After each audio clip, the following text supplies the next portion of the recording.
नाशिक जिल्ह्यातील मुख्याध्यापकांचे एक दिवसीय उद्बोधन शिबिर संपन्न। मुख्याध्यापक शिक्षण व्यवस्थेचा मुख्य कणा व सर्वेसर्वा असून त्यांचा अभिमन्यू झालेला आहे शिक्षक आमदार विक्रम काळे। नाशिक जिल्हा मुख्याध्यापक संघ व शिक्षण विभाग यांच्या संयुक्त विद्यमाने नाशिक जिल्ह्यातील मुख्याध्यापकांसाठी उद्बोधन शिबिर रावसाहेब थोरात सभागृहात संपन्न झाले। आमदार विक्रम काळे यांनी मुख्याध्यापकांची भूमिका अतिशय कठीण आहे।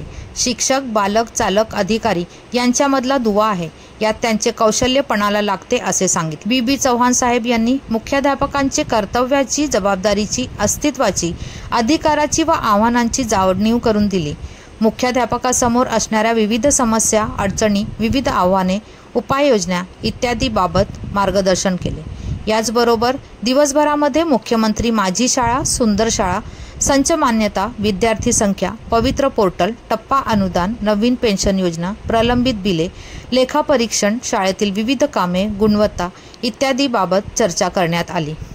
शिबिरासाठी प्रमुख वक्ते व अतिथी शिक्षक आमदार विक्रम काळे, मराठवाडा विभाग माननीय आमदार सुधीर तांबे, विभागीय शिक्षण उपसंचालक डॉक्टर बी चव्हाण, शिक्षणाधिकारी प्रवीण पाटील, उपशिक्षणाधिकारी उदय देवरे व गणेश फुलसुंदर, मुख्याध्यापक महामंडळाचे राज्याचे अध्यक्ष केरुभाई ढोमसे, पे युनिट अधीक्षक नितीन पाटील, शिक्षण कार्यालय अधीक्षक सुधीर पगार, लेखाधिकारी राजेश बुवा, व्याख्याते बी पाटील, नितीन पाटील, जिल्हा मुख्याध्यापक संघाचे अध्यक्ष SK सावंत, सचिव SB देशमुख, उपाध्यक्ष Pradeep Sangle, doctor Anil Mali, Ashok Kadam, Gorakh Kuldhar, BK Nagare, Bhaginath Ghotekar, Kishor Palkhedkar, SA Patil, Yogesh Patil, DS Thackeray, Jadhav RT, Sunil Faras, Deepak Gaikwad, BN Deore, Padma Pathak, BD गांगुळे व पदाधिकारी उपस्थित होते।